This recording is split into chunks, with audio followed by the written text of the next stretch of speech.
How y'all doing? And I'm with guess who? Hi, everyone. Good morning. I'm here with G, and we're gonna be doing a past life love reading for you guys today. G's gonna be doing the main spread. He's gonna be using majors only, and I'll clarify as we go one by one. This could be somebody that's currently in your life, somebody who recently left your life, or somebody still to come. It has a past life component to it. That's what we're focusing on today. Well, I like this one, and the questions are really wonderful. And the first, question we're going to talk about is what is the divine purpose of this relationship? What is the divine purpose of the relationship? And that's basically it. That's our first question, isn't it? Yeah, absolutely. Because one thing about past life relationships and soulmates in general is there tends to be a reason you come together, a purpose. So this reading will be addressing that. All right, so let's start. And it opens up with the moon, which is a card I'm studying right now. That is very interesting. Yeah, so the divine purpose right now, I'm believing and I'm sensing this is being illuminated to you in the shadows. And that's what I'm getting here. So I think you're seeing a reflection of what is to come, and the purpose here is to reveal the shadows of situations or a relationship. That's what I'm getting. Is to reveal those shadows. Only the moon can go. And I'm gonna cut over to you. What do you think about that? In terms of the divine purpose, the intuitive message I'm getting off the moon is exactly that. It's teaching you and each other how to be more in touch with your own intuition. The moon, it rules Cancer energy, and it's all about immersing in your own knowing. And to clarify the moon, we have the Four of Pentacles. So the Four of Pentacles with the moon can be an energy about finding your own stability as you navigate through what's hidden below your surface. There's a real healing quality to this relationship. And so it's providing you with a sense of stability as you discover those hidden parts yourself through each other.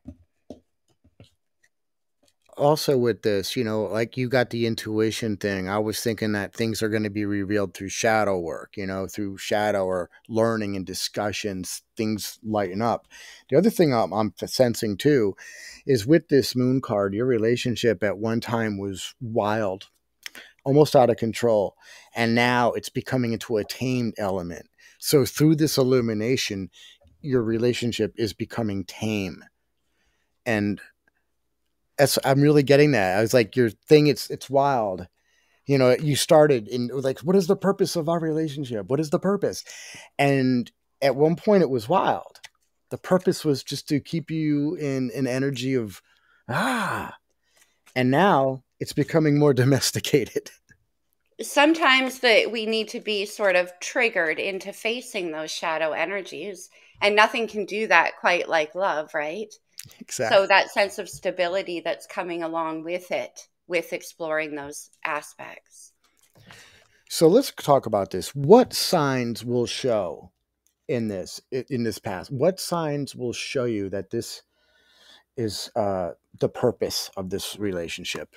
And we got the beautiful Fool card. That's a good sign. So that means it's what signs I'm getting here through this is as you're progressing, you're getting new adventures, you're getting new goals, you're setting out opportunities for yourself. Um, I'm getting a lot of with this dog here and the companion element too. You don't go anywhere without your companion, and that's what I'm getting there, especially on your new journey. I do because I'm sensing energy off this moon card. Also, I want to point out that you have already been on top of the mountain, and then I'm sensing now you're in the gully in this situation. I think you have to climb up to the mountain, and that's what I'm picking up there. What do you think, Jay? I got for some reason I got hit with the dog, and I also just got hit with. All right, this is not a high top fool. This is in the valley fool. That's what I'm getting, and I'm getting that off of the moon energy.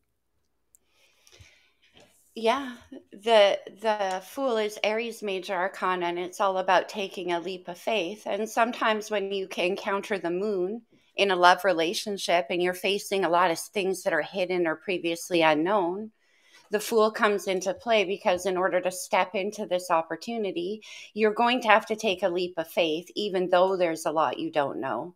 And that goes back into tying into your intuition and knowing that you're safe and stable through this process. So jumping out of the Fool energy from the stability of the Four of Pentacles is a very good place to come from. But clarifying that Fool, we have the Nine of Swords, Aquarius, Libra, and Gemini.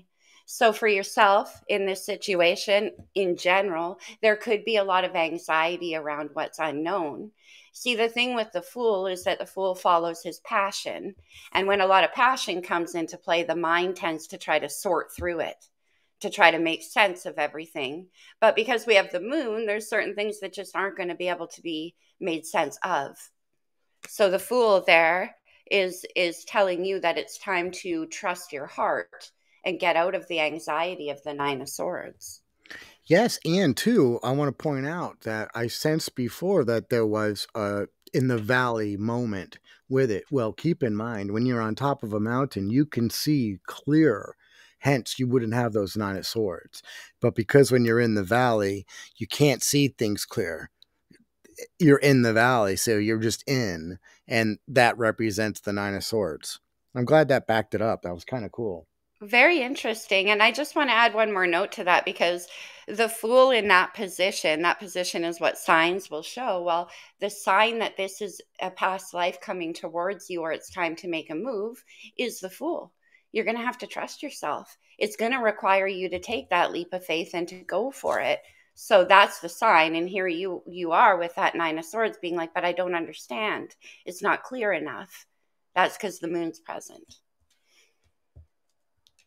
What signs uh, we got what signs will show, but why is this reuniting? Why is this relationship, this past life? Why is it reuniting? Is that the right question we're going to ask? Why is Yeah. this relationship reuniting? Yeah.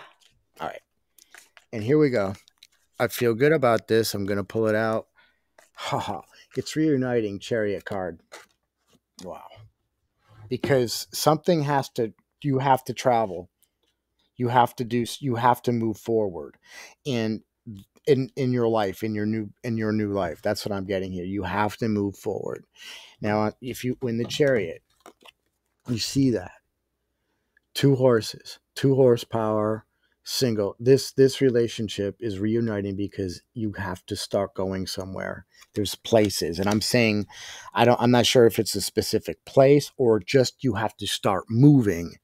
And I think I think the universe is saying it's plain as Jane. If you think about it, the Fool has to literally start moving to get where it needs to go. And that's what we have here. What do you think, Jay?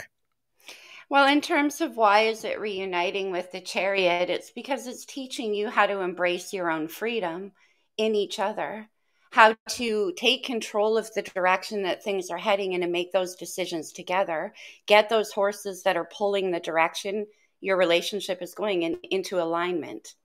The Chariot's driven by the Emperor, and the Emperor brings in all that force, the stability, the security. So far, what we're getting is that there's this knowing that that stability lies within you and within this relationship.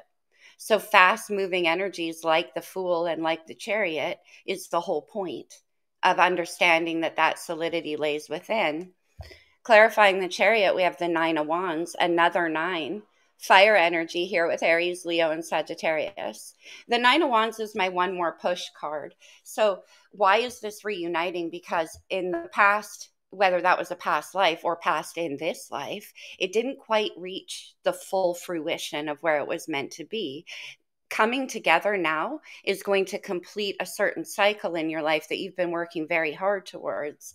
What I find very, very interesting, G, is that we're doing this reading on the new moon in Gemini. And what you can see there at the top of this wands staircase is your new wish, the new moon. It's almost there. It's time to manifest something new and to go for it. I love that definition and clarifying. That's amazing. Another nine. And you're right. And also, too, with this Chariot, it's like with the push, you just have to. It's to me, it has to start moving. I think if we're going, I bet you we're going to get a wheel. You know what I mean? It's just one of Yeah, those things because that's what I'm sensing. It's like you need to start moving. The universe is saying this. So let's ask the universe, what's happening on an astrological plane? That's what I'm thinking. What's happening on an astrological plane? yeah. And it's the emperor who's the only person that can drive the chariot. That's amazing. So that's what we have here. So what's happening is that, and I just said this, the universe is in control. I just mentioned the wheel. That is a prime example of where the wheel would come in. The astral element here is full control.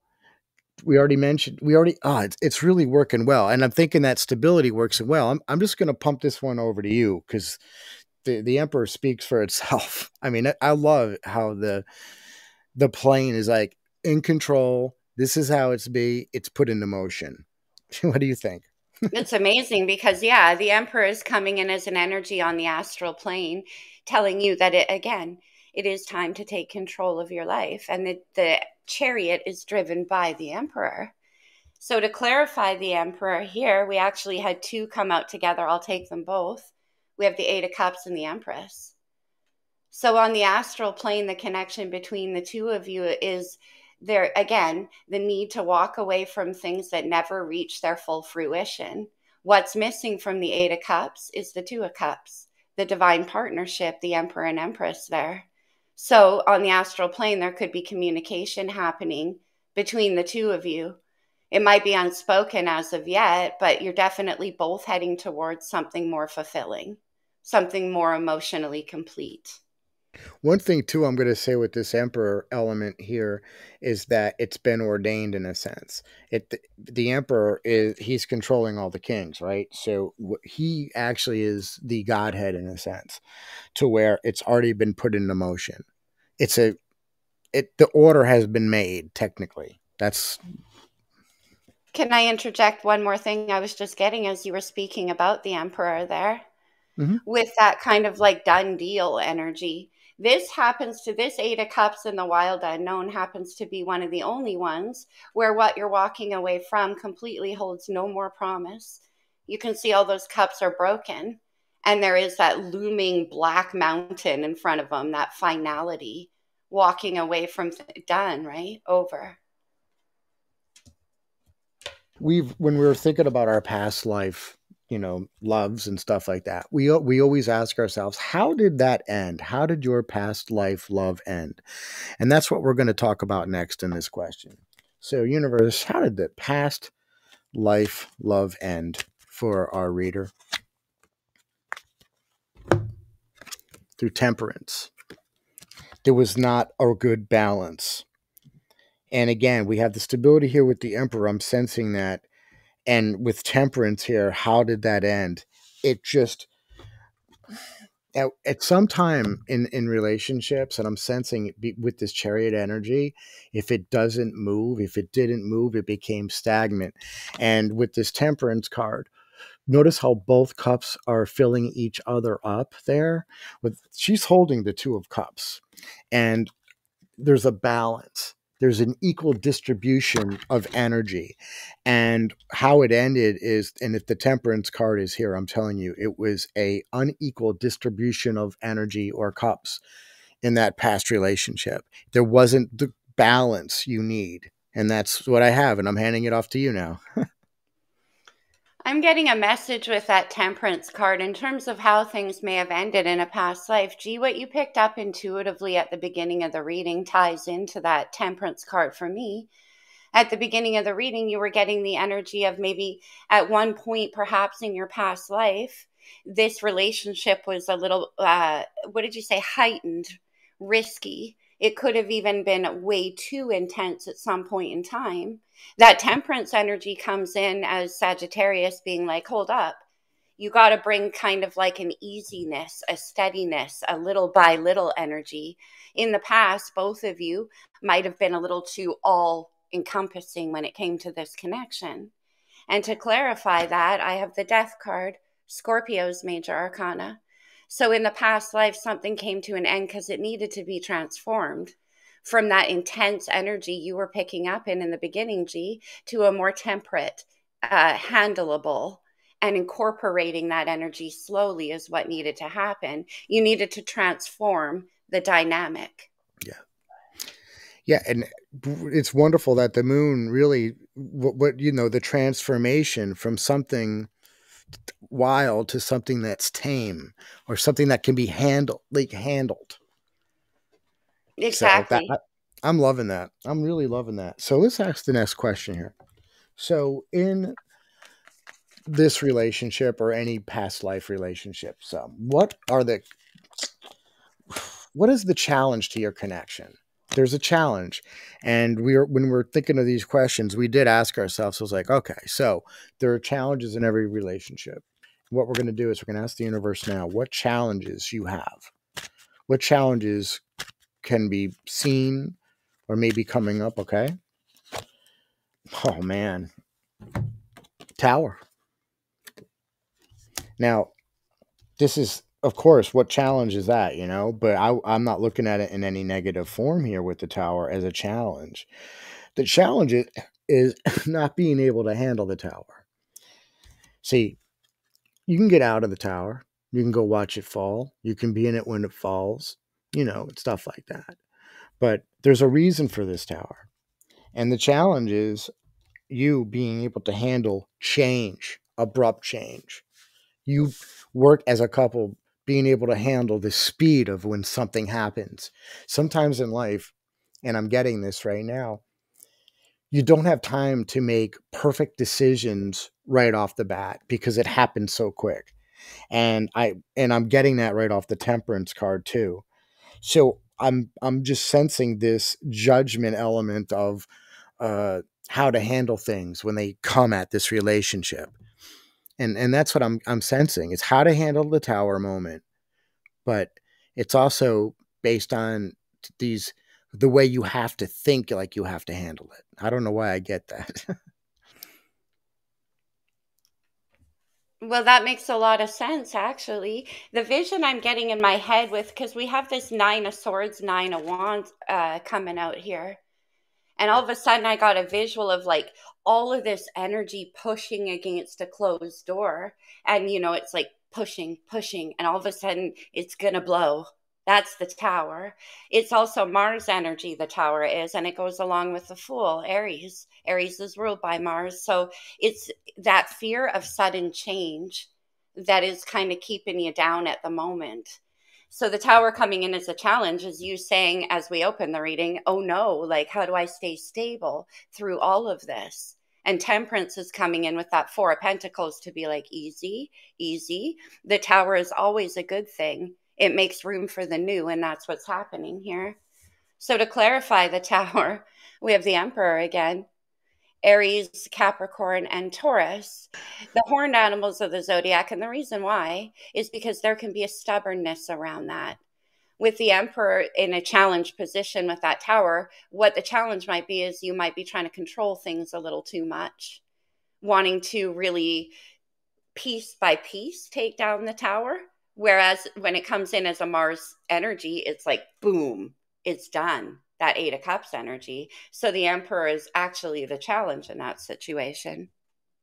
Exactly what I was thinking about too. Like with the tower, I was stating the fact of a lot of problems that happen is, oh, I know you spend more time on how you're going to handle something as opposed to handling it. So and again, that's the control issue. It's like you spend all this time rehearsing how you're going to handle it as opposed to handling it. It's like, Yeah, put it's up a almost show. like that Emperor has its back to the door that I talked about being pushed open. He's like, nope, nope, nope. But there's nines. There's two nines on the board. So the universe is coming in and being like, get out of the way, Emperor. Here comes the Chariot. Here comes your Fool opportunity. Yeah, and sometimes you're not going to be able to think of everything. You can't control it. So, and That's that's that Nine of Swords, right? I like how we have it. I like the nines here.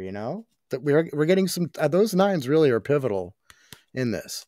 I think it's the key to the reading because that door with all that energy that's being held back is about to burst open. Yeah, you can't stop a chariot with a little screen door. The chariot and the fool? No. I know. It's like it's inertia. It's cosmic inertia. Cosmic inertia, exactly. And because of the past life where that intensity and all of that kind of stuff led to a transformation, well, it's destined. This is meant to continue on with these nines to reach that place of completion because you too are going to start off on a new foot with the fool. Thing too, because it's like we have two nines, right? Mm-hmm. Yeah, and the main and the divine purpose is the moon. So you those two nines equal 18. The moon. Anyway, I always like to look at the numbers, you know. That's pretty cool. That's pretty amazing. Okay, so let's talk about the next question. Now, you know what's going on. So what advice is the universe going to give us right now? What advice? Thank you, universe. And it's the world. That's a beautiful card to have right there. It's to embrace it all. It's to actually it's to smell the roses. That's exactly what I'm getting here. And it's at your feet. All you have to do is get it. You've got the emperor, you got a tower. It's perfect stuff. Temperance, the fool, the chariot. The universe is saying, just go and take it. Just go and get it. That's what I have with. Wow. The universe. Okay. So the question is, what is the advice? What's coming out to, okay, first I'm going to start. I'm getting all excited. Okay. First of all, I'm going to start with the with the world card saying that's the completion of a cycle as well. And since we have two nines on the board, it's like full circle coming back to what your original purpose was together. Also, after the fool being the last card in the world being the last card in the major, the fool is the first card. So complete that cycle. It's time. And now you get your fresh start with each other. To clarify the world, we have the Six of Cups, Pisces, Cancer, and Scorpio. This is past life energy. I want to show you guys something. Okay, you can see that big tree, that big oak tree, or whatever that strong tree is that represents the emperor and the wild unknown. There's that tree. And the roots of that energy reach deep into the past. See the rainbow roots below the surface? This connection has a past life component to it. It's rooted in the past. And And from also, is there, that a moon on that card too? on yes, it is. There's the full moon. That's a full moon eclipse. We just had a full moon eclipse in Scorpio back in May. That was eclipse cycle. There could have been a turning point in this relationship around that full moon eclipse in Scorpio that brought this and the awareness of the past life component to a Six of Cups. You can it's quite interesting. The Six of Cups is a remembrance of love. It's being reminded of what love was like before anything like the Nine of Swords was even possible. This is kind of overthinking. This is being cynical about love a little bit. This is the opposite. So returning to that time in your life, perhaps past life, when there was that foundation between you two.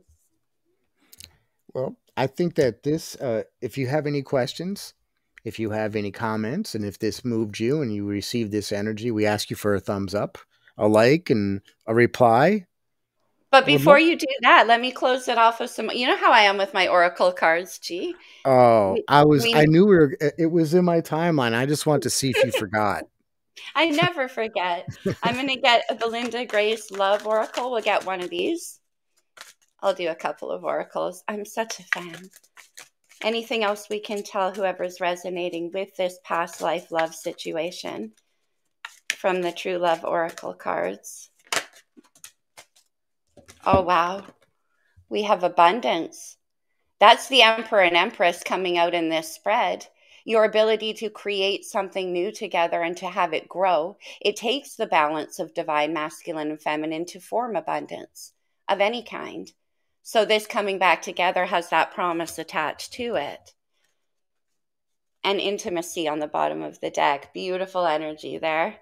Let's close it off from the Lover's Oracle. I'll get two of these. I have to draw them randomly because they're heart-shaped. I can't shuffle. Any energies from the Lover's Oracle, please, to close this reading off? Wait, don't rush into it. Allow nature to take its course. Almost there with those two nines. That Chariot and the Fool is like, come on, come on, come on, right? Let's get one more. Power. You instinctively know what is right for you, and you have the power to say no or walk away at any time. See that Nine of Swords? Eight of Cups? You know what's not right for you. It's time to go towards what is. That's what that's telling me. Cars. That was really fun. Thanks, you guys. Yeah, and now so anyway, that's pretty cool. So I'm kind of digging it. I hope you liked this spread, you guys. I hope it helped. If it did, as G said, please let us know. We love reading for you. Thank you for letting us do that for you today. Have a great day.